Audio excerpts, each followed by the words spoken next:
Selaku Presiden Parti, saya ingin mengucapkan selamat datang.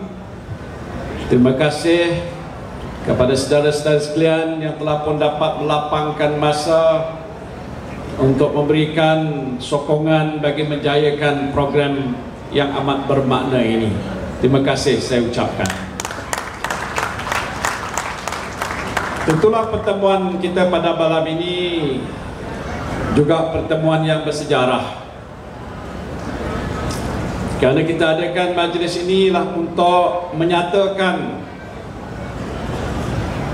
penghargaan kita di atas sokongan yang telah pun diberikan oleh rakyat Malaysia yang terdiri daripada pelbagai kaum dan juga keturunan dan latar belakang terhadap kelahiran suatu gerakan parti politik yang baru di Malaysia yang dinamakan Parti Pribumi Bersatu Malaysia ini. Tentulah sebagai sebuah gerakan politik yang baru, dia memerlukan dokongan dan sokongan segenap peringkat rakyat jelata yang memahami atas tujuan dan matlamat perjuangan parti kita ini, supaya kita dapat akhirnya berjaya mencapai agenda kita, iaitu agenda kita ialah untuk membentuk sebuah kerajaan baru dengan kita menumbangkan Barisan Nasional dan UMNO dalam pilihan raya yang akan datang. Selamat datang yang amat berhormat Datuk Seri Azmin Hamad, Timbalan Presiden Parti PKR. Ahlan wa sahlan wa marhaban.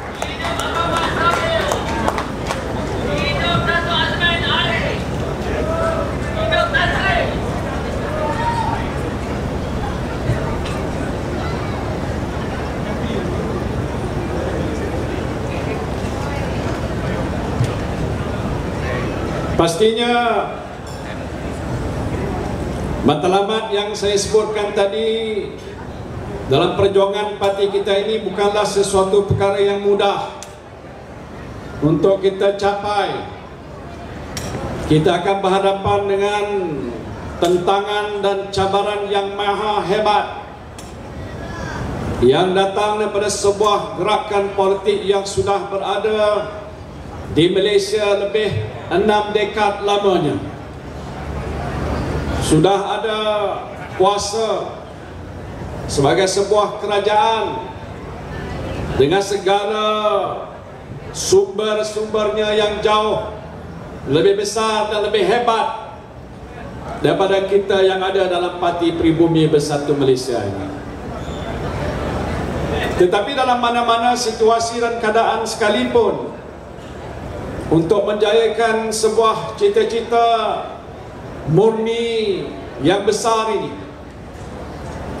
maka kita memerlukan penyertaan sebahagian besar rakyat Malaysia yang mempunyai iltizam yang sama, supaya dengan adanya iltizam yang satu itu kita dapat menggerakkan suatu pergerakan yang besar bagi menyelamatkan negara Malaysia kita ini daripada terus terjerumus ke dalam suatu gaung yang begitu jauh ke bawah disebabkan oleh kedurjanaan dan kemungkaran yang telah pun dilakukan oleh pimpinan Najib Razak, Perdana Menteri yang ada pada hari ini.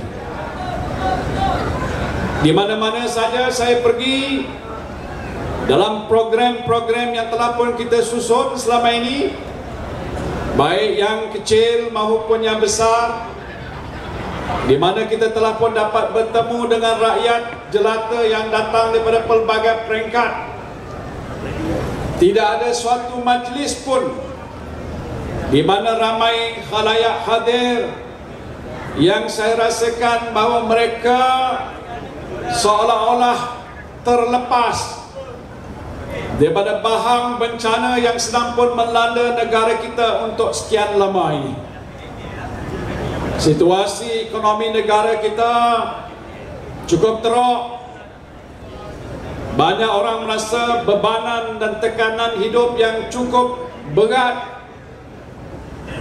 Masalah kenaikan kos sara hidup yang begitu hebat dirasakan di merata pelosok negara kita, sama ada di bandar ataupun di luar bandar, termasuk juga di rancangan-rancangan tanah Felda.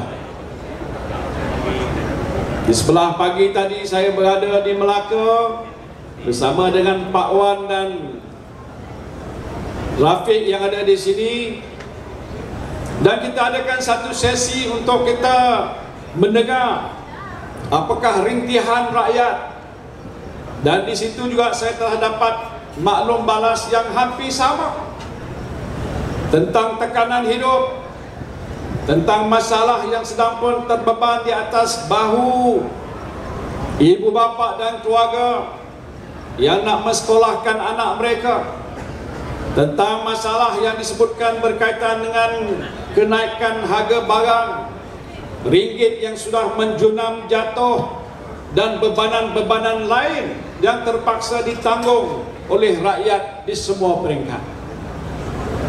Saya menyatakan soal ini bukan dia terjadi begitu sahaja. Bukan ringgit boleh menjunam jatuh dengan tidak semena-mena. Harga barang tidak mungkin meningkat melambung naik dengan hanya menjadi begitu sahaja. Segala-gala ini ada hubung kaitnya dengan soal kepimpinan dan kerajaan yang ada pada hari ini. Disebabkan negara tidak terurus dengan baik, soal yang berkaitan dengan tadbir urus tidak dilaksanakan mengikut amalan-amalan yang terbaik. Pimpinan negara tidak lagi menumpukan pada soal rakyat. Walaupun kita ingat pada peringkat awal-awal pentadbiran Najib yang saya berada bersama-sama waktu itu, dikatakan people first, rakyat didahulukan. Tetapi hari ini yang didahulukan bukan rakyat.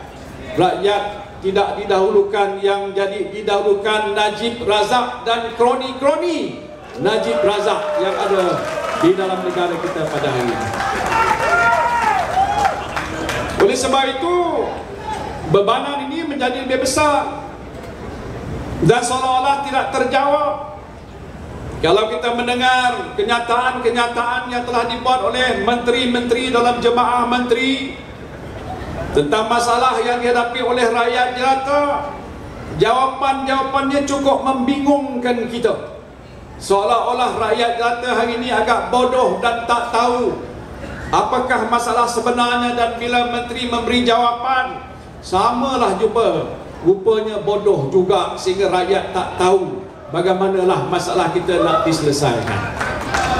Saya kata gini bukannya sengaja nak kata, kerana ramai rakyat berkata jawapan menteri ini tak cocok dengan jawatan dia sebagai menteri dalam kerajaan Malaysia. Tidak ada satu solusi ataupun penyelesaian pada isu-isu negara, sehingga kan mereka tidak dapat memberikan penjelasan yang memuaskan hati. Bagaimana menteri orang kata bisa menjawab, sedangkan ketua pada menteri-menteri iaitu Perdana Menteri sendiri tidak bersedia untuk menghadapi rakyat, untuk menjelaskan semua isu-isu yang hari ini terbeban di atas batu jemala rakyat jelata di seluruh negara. Oleh sebab itu, bermakna harapan yang telah pun diberikan oleh kita semua atau saudara-saudara, waktu mana kita meletakkan kepercayaan pada seorang Perdana Menteri, hari ini sudah hampir berkecai. Tak boleh diharapkan apa-apa, kerana tidak ada penyelesaian pada masalah negara. Bagaimana nak menyelesaikan masalah sedangkan kerajaan hari ini sudah pun terbeban dengan masalah-masalah yang cukup besar. Masalah defisit kepercayaan, tidak ada kepercayaan kepada kepimpinan, tak ada keyakinan kepada kerajaan, tak ada keyakinan kepada kepimpinan, masalah ekonomi yang cukup teruk, masalah keuangan negara yang cukup buruk, sehingga ramai rakyat hari ini menyatakan rasa cukup tertekan kerana kementerian-kementerian yang ada dalam negara kita ini dilihat tidak lagi berupaya untuk memberikan penyelesaian pada masalah rakyat kerana mereka juga tidak mempunyai dana yang mencukupi. Ini jadi satu keadaan yang cukup serius, dan oleh sebab itu gerakan politik baru yang kita anjurkan dalam Parti Pribumi Bersatu Malaysia ini tidak lain ialah untuk memberikan satu jawapan. Jawapannya ialah untuk membentuk sebuah kerajaan baru menggantikan kerajaan Barisan Nasional, supaya dengan itu kita dapat menggariskan dasar-dasar pembangunan ekonomi kita, sosial kita, pendidikan kita, dan bidang-bidang yang lain yang perlu kita uruskan dengan tahap tadbir urus yang terbaik, supaya dengan cara itu akan kita kembalikan semula keyakinan rakyat dan juga pelabur-pelabur untuk datang ke Malaysia, supaya aktiviti ekonomi akan terus dapat dibugarkan semula, peluang-peluang pekerjaan boleh dapat dijana, pendapatan rakyat boleh meningkat, dan dengan hasil yang meningkat itu kerajaan nanti akan dapat memungut cukai untuk membiayai keperluan negara dalam pelbagai bidang. Hal begini pada hari ini saya lihat tidak mungkin boleh diselesaikan oleh pihak Najib Razak. Sebab itulah kita sudah mula menggerakkan usaha untuk membincangkan bagaimana sebuah kerajaan baru ini harus dapat terbentuk dengan dokongan rakyat. Kalaulah pimpinan-pimpinan parti politik dalam Pakatan Harapan dan PPBM dan termasuk juga PAS bersedia untuk mengenepikan apa-apa perbezaan sesama kita dan meletakkan sasaran kepentingan rakyat mengatasi segala-galanya, maka sasaran kita untuk berjaya dalam pilihan raya, untuk memenuhi harapan rakyat ini akan insya-Allah terjadi dan termakbul. Dan dengan termakbul itu maka terbentuklah sebuah kerajaan baru bagaimana yang kita semua cita-citakan pada hari ini. Untuk itu maka kita sudah mulakan rondingan kita dengan Pakatan Harapan. Baru-baru ini telah pun kita meterai perjanjian kerjasama. Sudah pun ada permulaan untuk berbincang di peringkat jawatan kuasa teknikal untuk kita menentukan kursi-kursi yang harus kita perolehi, untuk kita letakkan calon-calon kita supaya dia mendapat sokongan rakyat dan bersama-sama nanti mendukung untuk membentuk sebuah kerajaan baru bersama-sama dengan parti-parti yang lain dalam Pakatan Harapan. Kita juga sudah berunding dengan PAS untuk menentukan kalau semua parti ini boleh menepikan perbezaan dan mewujudkan satu bentuk kerjasama baru di mana semua ini akan dapat dipersetujui atas dasar musyawarah dan semangat setia kawan untuk meletakkan kepentingan rakyat mengatasi yang lain-lain lagi. Maka saya kira tidak adalah gunung setinggi mana pun yang tidak boleh kita daki, asalkan kita ada azam dan iltizam kita yang kuat. Dikatakan faiza azamta fatawakkal 'alallah. Kalau kita sudah berazam dan bertekad, kita serahkan kepada Allah Subhanahu wa taala, dan mudah-mudahan dengan doa kita semua maka Allah akan memberikan kita kejayaan bagaimana yang dicita-citakan oleh rakyat pada hari ini. Maka marilah kita sama-sama bergandeng bahu. Rakyat yang mengatakan mereka hidup dalam keadaan yang susah memerlukan suatu usaha yang bersungguh-sungguh, dan saya kira kita dalam Parti Pribumi Bersatu Malaysia tidak akan mengabaikan apa yang disuarakan oleh rakyat, kerana kita dahulukan rakyat lebih daripada yang lain-lain lagi. Program kita ada pada malam ini adalah sebagai satu program untuk menunjukkan ucapan terima kasih kita kepada dokongan rakyat yang pada hari ini agaknya sudah mula berpusu-pusu mendaftar diri untuk menjadi ahli Parti Pribumi Bersatu Malaysia. Kita belum sampai usia 6 bulan, tetapi kita telah pun dapat membentuk parti kita. Kita telah pun baru-baru ini melantik ketua-ketua penaja bahagian-bahagian. Kita akan nanti menamakan ketua-ketua sayap-sayap Sri Kandi dan Armada di seluruh negara. Maka selepas itu kita akan bentuk cawangan-cawangan di peringkat akar umbi, dan jentera pilihan gaya akan kita gerakkan sehebat mungkin supaya rakyat tahu apakah dasar perjuangan parti kita. Dan dengan cara kita, mereka akan sokong usaha kita bersama-sama dengan Pakatan Harapan dan PAS dan lain-lain lagi, berganding bahu, bergabung tenaga untuk menentukan agar kita berjaya dalam pilihan raya yang akan datang. Terima kasih saya ucapkan. Saya tidak nak ucap panjang. Kita tunggulah ucapan daripada pengurusi kita yang amat bahagia, Tun Dr. Mahathir, dan kita doakan mudah-mudahan majlis ini adalah permulaan kepada segala usaha yang lain, dan mudah-mudahan kita akan berjaya dan segala cita-cita kita akan tercapai insya-Allah.